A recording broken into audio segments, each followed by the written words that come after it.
Good news na good news, EDSI lilipad papuntang South Korea.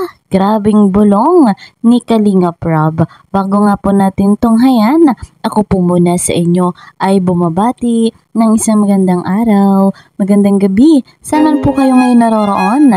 Saan mang dako? Sana po kayo ay nasa ligtas. At syempre, special shoutout dito po kay Madam Betty Arroyo, Madam Annie Soreta, dito rin po kay Madam Fiorquina at kay Madam Zenaida Natividad at kay Sir Ronnie Balilo. Ayan, special shoutout po sa inyong lahat. Mega love shoutout naman sa mga bigating sponsor. Gayon din, mega love shoutout din po sa mga kasamahan ko sa Karepa, Kalinga Pre-Actor, partner. Patuloy naman nating suportahan ang pamilya Matubang. Lalo na ang ama ng Kalingap, Kuya Val Santos Matubang, gayon din po ang ina ng Kalingap, Ate Edna Vlogs, and Kalinga Prab, kasama rin ang kanyang may bahay, Madam Jackie Tapia. Alam nyo naman po mga Kalingap kung bakit lagi kong nire-rekomenda ang pamilya Matubang sapagkat napakabuti nga po ng kanilang layunin sa mundong ito ang maraming matulungan, mabigyan ng scholarship, financial assistance at syempre pabahay. Hindi naman po ako nagsasawa na maglambing rin sa inyong lahat.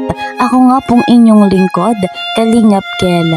Please po, subscribe my YouTube channel, like and share my videos, and don't forget, click the notification bell para po lagi kayong updated sa aking vlogs. Narito na nga po mga Kalingap ang bulong ni Kalingap Rob kung saan ibinulong rin ni Kalingap JJ ang buong mangyayari sa EDSI. Narito nga po ang next vlog ni Viancy at ni Kalingap Edu. Narito't ibabahagi sa atin ni Kalingap JJ. Po talaga natin that time EDSI po ayun po, tapos may hindi po tayo inaasahan na pangyayari kung saan po naibulong yung pangyayari sa latest magiging part ng EDSI. So ano po ba yung latest part ng EDSI mga Kalingap? Di ba yung last pa ay yung sa apartment, di ba po? So yun, so sa susunod na part, 2 weeks ago yun. Susunod na part mga Kalingap, paganda dahil po photoshoot as second year ng Viancy as Kalingap Angel mga Kalingap. So ayun, dahil sa ganun pong event, mga preparation, photoshoot, anything, dinner, photoshoot po, maganda po yung mga quality yun. So ibig sabihin po, talagang kaabang-abang at dapat panoorin. Dapat nyo pong makita at dapat nyo pong tangkilikin. Kasi po, simula't simula hanggang sa dulo ng vlog mga Kalingap ay talagang may makukuha po kayong information na dapat po pong malaman. Eto pa nga po mga Kalingap ang matinding bulong dahil ang EDSI lilipad papuntang South Korea kasama nga po ang Velvet Box. Ang mga mangyayari muli nating panoorin. Yes, dapat niyo pong malaman as soon as possible. So ano po ba yun? Dahil nga po nag-live ako ng nakaraan. Bumisita si Kalingap Prab. Tapos ang topic natin ay EDSI. Kasi puro tayo sa live natin. Tapos bigla siyang nag-comment ng ganito. Yan. Tapos after po nun, hindi nakita niyo may hint na guys. Yung flag po na yun ay South Korea doon po. South Korea. Tapos meron pang phenomenon pa po yan. Tingnan po yung mga Kalingap. Ibig sabihin po yan, ang EDSI ay pupunta naman South Korea with Velvet Box. Velvet Box guys, naibulong po na pa ni Kalingap Prab.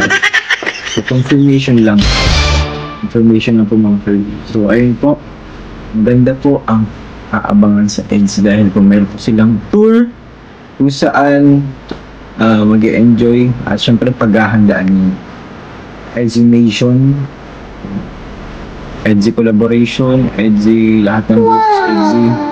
And for sure po, makalingap talaga preparahan. Duhan niyo yan. Siyempre po, ilang days sila dun. Diba po? Ayan po guys. Ano po yan legit yan. Meron ding binigay na date, di ba? Date ba yun? Or code ng item na sa Velvet. So nakalagay po kasi dun.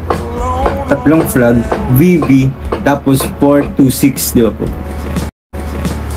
426. So tingnan po natin guys kung ano po talaga yun. Para po sa akin, naisip ko, yun po talaga yun yung talaga sa technique. So ayun, masaya po tayo mga kalingap dahil meron po silang countries sa kanilang bucket list na mawawala na kasi mapupuntahan na po nila. So ayun po, nakaka-excite po. And sana hoping na makasama tayo din kasi gusto ko mag-cameraman dun. Lalo na South Korea, hindi pa po natin napupuntahan yan mga kalingap. And grabe kung April sila pupunta, springtime. Sobrang gandang season. So ayun po mga kalingap, ano po ba yung tinutukoy ko? Ano po ba yung kino-comment ko? Ano po ba yung kino-comment ni Kalingap Rob? So ayun po, yung dalawang yan. Yan yung kino-comment ko ni Kalingap Rob sa ating yan. So ayun, yun po mga insights nyo guys sa information ni Kalingap Rob. Actually, ano na po ito, hindi na po ito bago kasi itong information yun kasi nga po, nasabi na din ni Kalingap Rob. Tapos, syempre mapapanood nyo pa yan sa sa vlog ko ni Kalingap Rob. Spoiler alert lang. Syempre hindi lang naman yung pinaka-context ng vlog. Marami pa. Sadyang nagbulong na si Kalingap Rob. Meron pang pinaka-intense din mga. Kaya abangan niyo po ang vlogs. And Grabe mga kalingap, kaabang-abang ang mga kaganapan. Bukod nga po sa bulong para sa 2nd anniversary sa Kalingap ni Viancy, patungkol nga po sa photoshoot, kaabang-abang, may dagdag pangang bulong, eto nga pong paglipad ng EDSI papuntang South Korea.